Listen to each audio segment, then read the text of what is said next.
May 16, 2010.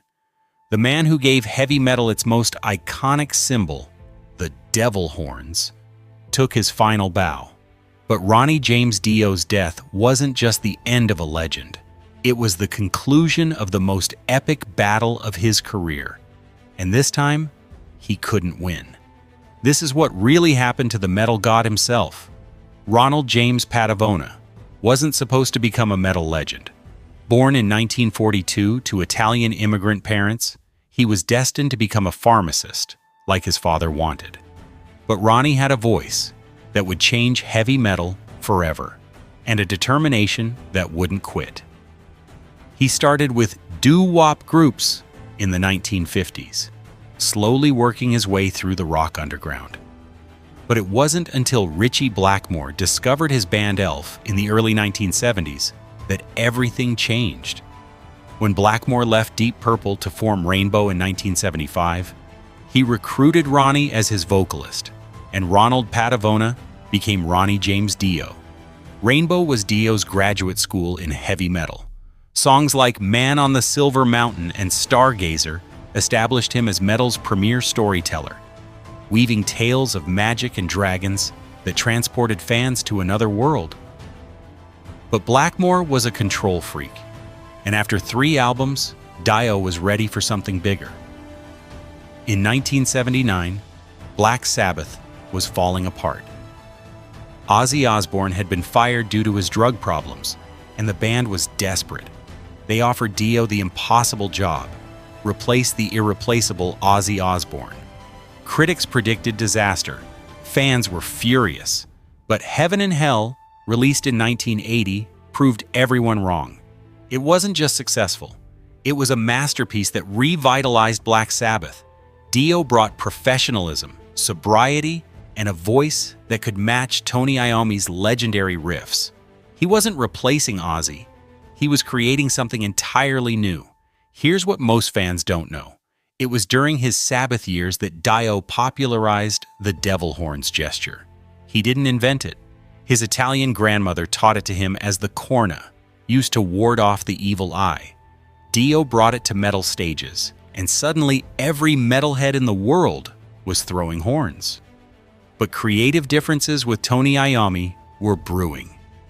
After Mob Rules in 1981, tensions exploded.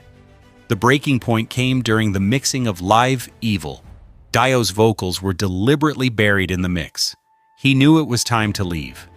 In 1982, at age 40, Dio made the boldest decision of his career. He left Black Sabbath to form his own band. Everyone thought he was crazy, leaving one of metal's biggest names to start over. But Ronnie knew his worth. The debut Dio album, Holy Diver, in 1983, became an instant classic. Rainbow in the Dark, Holy Diver, and Don't Talk to Strangers weren't just songs. They were anthems. At 41, when most rockers were considering retirement, Dio was hitting his creative peak. Throughout the 1980s, Dio ruled the metal world. Albums like The Last in Line and Sacred Heart proved he didn't need anyone else. He'd created his own kingdom, complete with medieval imagery and that unmistakable operatic voice. But the 1990s brought challenges. Grunge killed hair metal, and traditional metal became unfashionable. Dio's sales declined, and younger fans dismissed him as outdated. For a man who'd spent decades on top, the fall was devastating. The 2000s brought unexpected redemption. Metal was cool again, and a new generation discovered Dio. He reunited with Black Sabbath members to form Heaven and Hell, releasing The Devil You Know in 2009. His career was experiencing a renaissance. But Ronnie was hiding a terrible secret. During the Heaven and Hell tour, he'd been feeling weak and tired. His legendary voice was sometimes failing him on stage. Something was very wrong, but Dio, ever the professional, kept performing. Comment below. What's your favorite Dio song that shows why he was called the metal god? Because what happened next would test every ounce of his legendary strength. In late 2009, Dio was diagnosed with stomach cancer. For a man who'd spent his life projecting magical power and invincibility, The diagnosis was devastating. Cancer doesn't care about your legacy or your voice or your millions of fans.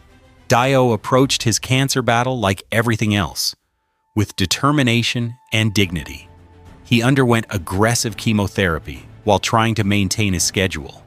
Fans watched in horror as their metal god visibly weakened, but Ronnie kept fighting, kept believing he could beat this final enemy. The treatments were brutal. Chemotherapy ravaged his body and affected his voice, the instrument he'd used to inspire millions worldwide. For a man whose identity was tied to his ability to sing, losing his voice was almost worse than facing death. In early 2010, it became clear the treatments weren't working.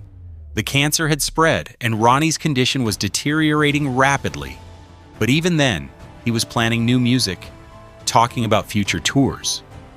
Refusing to accept his story might be ending.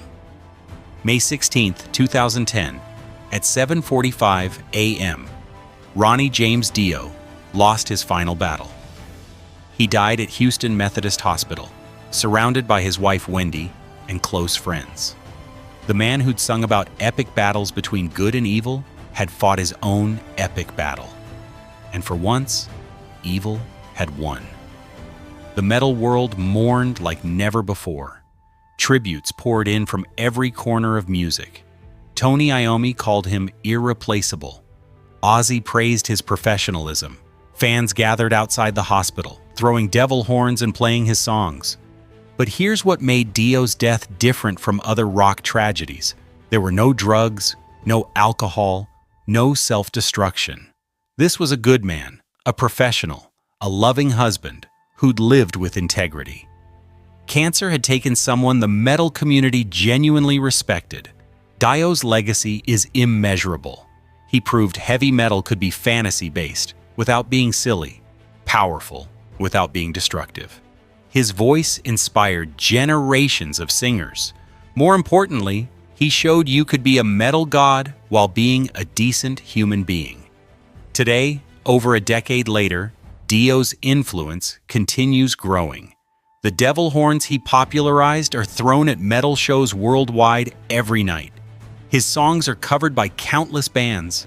His name is mentioned with reverence reserved for metal's founding fathers. Ronnie James Dio didn't just sing about magic, he created it every time he stepped on stage. His death marked the end of metal's most noble era, when giants walked the earth and voices could move mountains. The metal god is gone, but his kingdom will stand forever. Long live the king. Long live Dio.